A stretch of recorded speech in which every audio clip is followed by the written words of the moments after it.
उसके बाद हमारा MCU अपने बारे में बताता है, मैं ऐसा नहीं हूँ, मेरा तो बस रिसेंट ट्रांसफर हुआ है यहाँ पर। और फिर वो सीधा एक पंच खाता है जोरदार वाला और ओपोनेंट बोलता है तू इतना वीक कैसे हो सकता है और तू खुद को सुबारू का बेटा बोलता है। और बाकी लोग भी बोलते हैं सच में ये बंदा तो सिर्फ लकी है। और फिर यू अपनी मॉम सुबारू के बारे में बताता है, वो भी इसी स्कूल में थी और एक टाइम पे वो फेमस एक्ट्रेस भी थी। सिर्फ एक्टिंग ही नहीं बाकी हर चीज में वो एकदम टॉप पर थी, मतलब total multi talented personality. You बोलता है मैं अपनी मॉम जैसा बिल्कुल भी नहीं हूँ। और फिर वो एक जोर से पंच मारने के लिए जाता है, बट जब वो मारता है तो एक हल्का सा टच करता है और सभी लोग ये देखकर शॉक्ड रह जाते हैं और बोलते हैं बस इतना ही। उसका ओपोनेंट और भी ज्यादा गुस्से में आ जाता है और एक सॉलिड पंच से यू को उड़ाकर दूर फेंक देता है, जिसके बाद क्राउड फिर से गॉसिप करता है क्या ये सच में सुबारू का बेटा है। उसके बाद यू खुद सोच रहा होता है मैं 17 साल का हूँ और मैं मॉम से बिल्कुल डिफरेंट हूँ। उसके बाद वो ओपोनेंट से बोलता है ब्रो तू सच में टैलेंटेड है। फिर जैसे वो जाने लगता है ओपोनेंट पीछे है मीवा ग्रीन बालों वाली जो स्टडीज में फुल टॉपर थी और दूसरी होती है काजुकी पर्पल बालों वाली जो मॉडलिंग और एक्टिंग में प्रो थी। और ये तीनों मिलकर कहलाती थी द थ्री रॉयल्स और पूरा स्कूल इनको उस नाम से जानता है। और हाँ ये तीनों स्टूडेंट काउंसिल प्रेसिडेंट्स भी हैं। और अभी यू काफी ज्यादा शॉक्ड हो जाता है ये सब देखकर, मतलब ये तीनों जो सामने उसके खड़ी हैं लड़कियां ही हैं। तभी काजुकी उसके पास आती है और एकदम डायरेक्टली बोलती है कि तुम्हारे अंदर जो जरा सा भी टैलेंट नहीं है और मुझे नहीं लगता कि तुम इस स्कूल के लिए एकदम परफेक्ट हो। यू जवाब देता है मुझे ये सब पता है, इसलिए मैंने सिर्फ जनरल एजुकेशन के लिए अप्लाई किया था यहाँ पे। ये सुनते ही वो तीनों लड़कियां पूरी तरह सरप्राइज हो जाती हैं, उनके एक्सप्रेशन जैसे फर्स्ट टाइम सुना हो कि ऐसा ऑप्शन भी होता है। काजुकी फिर बोलती है तुम्हें कुछ भी नहीं पता क्या। यू थोड़ा सा हट होते हुए बोलता है ठीक है अगर तुम लोग मुझे वेलकम नहीं करना चाहती तो नो प्रॉब्लम गुड बाय। और जैसे ही वो जाने लगता है वो तीनों लड़कियां उसे रोक लेती हैं। काजुकी बोलती है तुम यहाँ पर बैटल हार चुके हो, अब तुम्हें पनिशमेंट के तौर पे इस स्कूल का ग्राउंड साफ करना पड़ेगा। यू सुन के एकदम हैरान हो जाता है पसंद आया। हाँ वो एक एवरेज सी सीरीज थी लेकिन मेरे लिए बहुत खास थी। फिर उसकी मॉम पूछती है तुम्हें ये शो इतना क्यों पसंद आया। यू बताता है कि जब उस लास्ट सीन में पूरी फैमिली डिनर टेबल पर साथ बैठती है ना तो वो सीन मुझे बहुत ही ज्यादा अच्छा लगता है। उसकी मॉम कहती है कि सच बताऊं मुझे भी वो सीन बहुत पसंद है। उस दिन पहली बार यू ने अपनी मॉम से हर्ट टू हर्ट बात की थी। फिर हमें उसकी मॉम की एक डायरी दिखाई जाती है और जैसे वो अंदर जाता है वो लिटरली पूरी तरह शॉक्ड रह जाता है और वो कहता है कि इतना बड़ा घर। वो अपने मन में सोचता है मिस्टर मिकाडोनो कौन है और इतने अमीर कैसे हैं। वो थैंक यू कहना चाहता है बट तभी अचानक से एक लड़की आती है और बिना कुछ कहे उस पर अटैक कर देती है। यू डर के मारे बोलता है मैं कोई क्रिमिनल नहीं हूँ, मुझे यहाँ बुलाया गया था। और जैसे वो सामने देखता है भाई वो निको थी और वो अभी अभी नहा के निकली थी। निको बिना कॉन्टेक्स्ट के चिल्लाने लगती है और इसी चक्कर में वो खुद भी फिसल जाती है और गिर जाती है। ये देख के यू हंसने लगता है और कहता है कि तुम्हें थोड़ा संभल कर रहना चाहिए। और फिर वो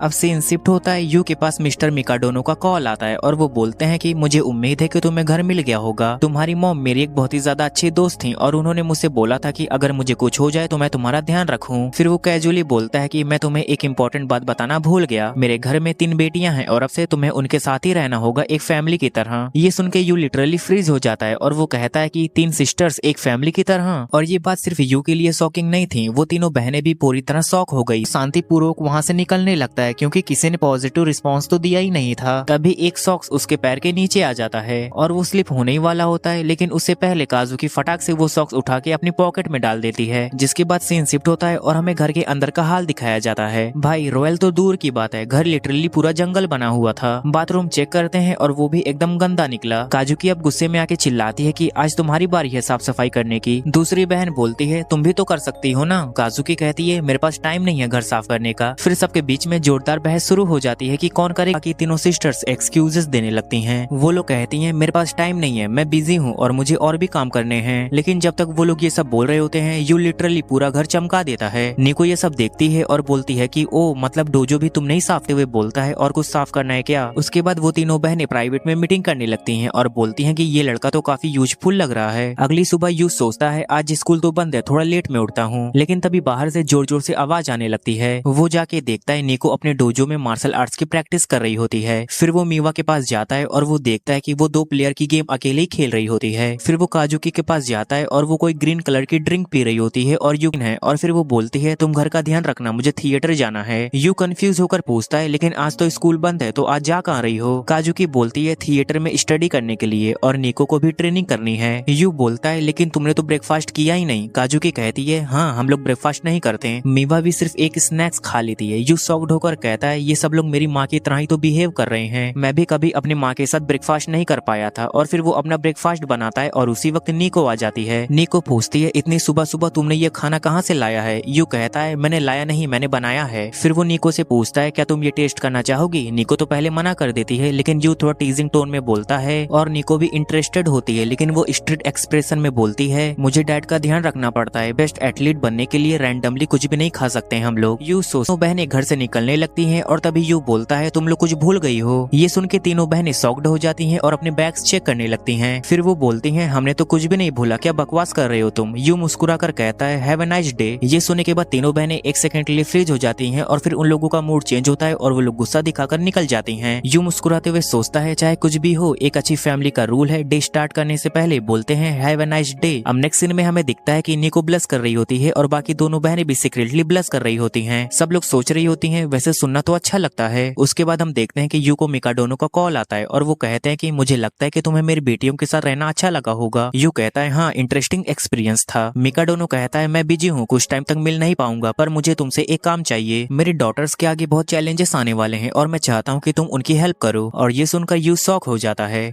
उसके बाद मिस्टर मिकाडोनो यू से रिक्वेस्ट करते हैं और बोलते हैं कि मैं चाहता हूं कि तुम मेरी बेटियों का ख्याल रखो, मुझे भरोसा है कि तुम ये कर सकते हो। और इतना कहकर वो कॉल डिस्कनेक्ट कर देते हैं। अब यू खुद भी सोच में पड़ जाता है कि क्या मैं सच में इन तीनों की हेल्प कर पाऊंगा। वो कपड़े सिलेक्ट करते हुए बस इसी के बारे में सोच रहा था। अगर मैं कोशिश करूं और फिर भी उनकी गोल तक पहुंचने में मदद ना कर पाऊं तो क्या होगा। उसे वो पल याद आने लगता है जब बाकी लोग उसे नजरअंदाज करने लगे थे। लोग कहते थे मुझे नहीं लगता कि ये सुबारू का बेटा है, उसमें सुबारू वाला कोई भी टैलेंट नहीं है। यू मन ही मन में सोचता है कि मैं नहीं चाहता कि इन तीनों का भी वही हाल हो जो मेरा हुआ था। और यहीं वो फाइनली डिसाइड करता है कि मैं इनकी मदद जरूर करूंगा चाहे जो हो जाए। फिर वो अपनी साइकिल उठाता है और निकल पड़ता है। शॉपिंग मॉल पहुंचते ही वो सबसे पहले ढेर सारी सब्जियां खरीदता है। वो प्लान बनाता है कि आज हम सब मिलकर एक साथ बैठकर डिनर करेंगे। थोड़ी देर बाद जैसे ही निको घर आती है और जैसे ही वो यू को घर में देखती है वो थोड़ी घबरा जाती है, क्योंकि उसे याद ही नहीं था कि अब इस घर में एक लड़का भी रह रहा है। यू उसे खाना टेस्ट करने के लिए बोलता है, लेकिन निको एटीट्यूड में बोलती है नो नीड टू वरी, मैंने अपने लिए खाना लाया है और मैं वही खाऊंगी। और फिर निको नहाकर रेडी होकर जैसे बाहर आती है तो वो दोबारा चौंक जाती है, क्योंकि यू अब लिटरली प्रो शेफ बन चुका था। वो रेसिपी बुक पढ़ पढ़ के नया नया खाना बनाने की ट्राई कर रहा होता है। निको सोचने लगती है लगता है मैंने जब इसके खाने को मना किया तभी ये और भी फूड ट्राई करने लगा। तभी मेवी भी वहाँ आ जाती है और यू उसे देखकर बोलता है परफेक्ट टाइमिंग, मैं एकदम कमाल का डिनर बना रहा हूँ। मेवी थोड़ी हैरानी से कहती है what's wrong with this guy, और निको भी बोलती है ये बंदा तो पूरा मूर्ख है। और फिर हमें फ्लैशबैक में दिखाया जाता है कि जब तीनों रॉयल सिस्टर्स के लिए बड़े बड़े शेफ्स खाना बनाने आते थे, लेकिन फिर भी उन्हें वो खाना कभी नहीं अच्छा लगता था। और फिर निको बोलती है मेरे बॉडी में क्या क्या जाना चाहिए ये डिसीजन सिर्फ मैं ही लेती हूँ, कितना कैल्शियम, कितना प्रोटीन, कितना हेल्दी न्यूट्रिशन सब मैं कंट्रोल करती हूँ। और फिर अचानक वो छिपते छिपते नीचे आने लगती है। निको नीचे आके जब यू का बनाया हुआ खाना देखती है तो वो लिटरली उसकी आंखें खुली की खुली रह जाती है। इतना टेस्टी दिखने वाला खाना देखकर उसे थोड़ा लालच भी आने लगता है। और तभी पीछे से यू एकदम घोस्ट मोड में आ जाता है और बोलता है इसमें तुम्हारी बॉडी के लिए परफेक्ट अमाउंट में कैल्शियम, प्रोटीन एंड हेल्दी चीजें डाली गई हैं, एग्जैक्टली जो तुम्हें चाहिए। यू की स्कैरी घोस्ट से फॉली हरकतें देखकर निको थोड़ा डर जाती है और कहती है ठीक है बस करो डराना, मैं इसे ट्राई कर लेती हूँ। बट यू अभी भी बड़बड़ाए जा रहा था, पूरा फोकस सेफ मोड में। और तभी निको को थोड़ा सा अपना पास्ट याद आने लगता है, जब पहली बार यू ने खाना बनाया था और वो कैसे बिहेव कर रही थी। वो थोड़ा एम्बेरस फील करते हुए बोलती है चलो ठीक है मैं सिर्फ एक बाइट लेती हूँ। और जैसे ही वो खाती है उसका रिएक्शन पूरी तरह बदल जाता है। वो बोलती है वाह ये तो बहुत ही ज्यादा टेस्टी है। यू भी अपनी तारीफ सुनकर अंदर से काफी खुश हो जाता है और वो अपने दिमाग में एक कैट वाला इमेजिनेशन करने लगता है। जब बिल्ली भूखी होती है और हम उसे खाना देते हैं ना तो वो कितनी क्यूट बन जाती है। और ये बात सुनते ही निको चिल्लाने लगती है और कहती है अरे यार मुझे बिल्ली समझना बंद कर। और तभी सीन में एंट्री होती है मीवी की और उसके मुंह से लिटरली पानी टपक रहा होता है। और तभी वहाँ यू फिर से आ जाता है और अपनी वही स्पूकी सेफ स्टाइल में डराने लगता है, लेकिन मीवी बोलती है रिलैक्स, मुझे डराने की जरूरत नहीं है, मैं खाने के लिए ऑलरेडी रेडी हूँ। अब टेबल पर निको भी पीसफुली खाना खा रही थी और यू मीवी को घूर रहा होता है और मीवी बोलती है अगर तू ऐसे घूरता रहेगा ना तो मैं खाना कैसे खाऊंगी। यू बोलता है मैं इस साइड से तुम्हें देख रहा हूँ ना तो तुम मुझे थोड़ी गोल मटोल सी लग रही हो, लेकिन निको तुरंत बोलती है शट अप, बकवास बंद कर। जिसके बाद वो दोनों लड़कियां आपस में लड़ाई करने लगती हैं और ये देखकर यू को अंदर से काफी अच्छा फील हो रहा था, क्योंकि पहली बार ऐसा लग रहा था कि जैसे वो तीनों एक नॉर्मल हैप्पी फैमिली की तरह बिहेव कर रही हैं। तभी वहाँ एंट्री होती है काजुकी की और जैसे ही वो सामने का अपना पूरा सीन देखती है तो वो लिटरली शॉक्ड रह जाती है, क्योंकि उसकी दोनों बहनें टेबल पर यू के हाथ का खाना खा रही थी। तभी यू कहता है मुझे लगता है कि तुम्हें बैठकर खाना चाहिए क्योंकि इसमें विटामिन ए, विटामिन बी और बाकी सारे न्यूट्रिशंस हैं जो तुम्हारी बॉडी के लिए बेस्ट हैं। बट काजुकी एकदम सीरियस एक्सप्रेशन में बोलती है थैंक्स बट मेरे पास खुद का खाना है, और वो वहाँ से इग्नोर करके सीधा निकल जाती है। अब निको थोड़ा सरप्राइज होकर पूछती है तुझे क्या हो गया। काजुकी थोड़ी देर तक चुप रहती है और फिर बोलती है तुम दोनों ऐसे बैठकर खाना खा रही हो जैसे कोई नॉर्मल फैमिली एक साथ खाना खाती है, बट मैं ऐसी बिल्कुल भी नहीं हूँ। कोई अननोन लड़का जो मेरे लिए खाना बनाए और मैं उसे खा लूं, नो वे। ये बात सुनकर यू का तो दिल ही टूट जाता है और वो अपने माइंड में एक फनी इमेजिनेशन करने लगता है जैसे कोई कैट जिसे उसने खाना खिलाया था उसने उसे काट लिया। अब यू थोड़ा सैड मूड लेकर वहाँ से चला जाता है और यू का फेस देखकर निको को अच्छा नहीं लगता। वो कहती है अरे ठीक है यार, इतना टेंशन क्यों ले रहा है, एक प्लेट और मुझे दे दे, मैं वो भी खा लेती हूँ। बट यू कहता है ये खाना तुम्हारे लिए नहीं था और अगर तुम इमोशन में आकर सब कुछ खाने लग गई तो तुम मोटी हो जाओगी। अब ये सुनते ही निको लिटरली डर जाती है और कहती है क्या, और साथ ही मीवी भी डर जाती है क्या इसको खाना चाहिए या नहीं। लेकिन तभी यू कहता है टेंशन लेने की जरूरत नहीं है, तुम लोग क्या खा रही हो उस पर मेरी पूरी नजर है। ये सुनकर निको थोड़ा ब्लश करने लगती है और कहती है तुम कितने गंदे इंसान हो। बट यू को समझ नहीं आता कि उसने ऐसा क्यों बोल दिया। अब सीन शिफ्ट होता है क्लासरूम की तरफ जहाँ यू थोड़ा घबराया हुआ बैठा होता है और वो सोच रहा होता है कि मैं 3 दिन से काजुकी के लिए खाना बना रहा हूँ बट हर बार वो मेरा खाना इग्नोर करके वहाँ से चली जाती है। क्या मैं सच में इतना यूजलेस हूँ? फिर वो अपने मन में सोचता है नहीं, मैं इतनी जल्दी हार नहीं मानने वाला। और अब हमें काजुकी दिखाई जाती है जो कुछ लड़कियों के बीच में सराउंडेड होती है। तभी वहाँ पे यू एंट्री मारता है और उसे देखकर सारी लड़कियां विस्पर करने लगती हैं अरे ये वही लड़का है ना जिसके अंदर कोई टैलेंट नहीं है। काजुकी भी बोलती है तुम्हें मेरे पास आने की कोई जरूरत नहीं है क्योंकि तुम्हारे अंदर कोई भी टैलेंट नहीं है। बाकी सारी लड़कियां ये सुनकर और भी ज्यादा खुश हो जाती हैं। बट यू हार नहीं मानता और वो धीरे से कहता है कि मैं पूरी रात सो नहीं पाया क्योंकि मुझे ऐसा फील हो रहा था कि शायद कोई एक ऐसी चीज जो मैं तुम्हारे लिए कर सकता हूँ।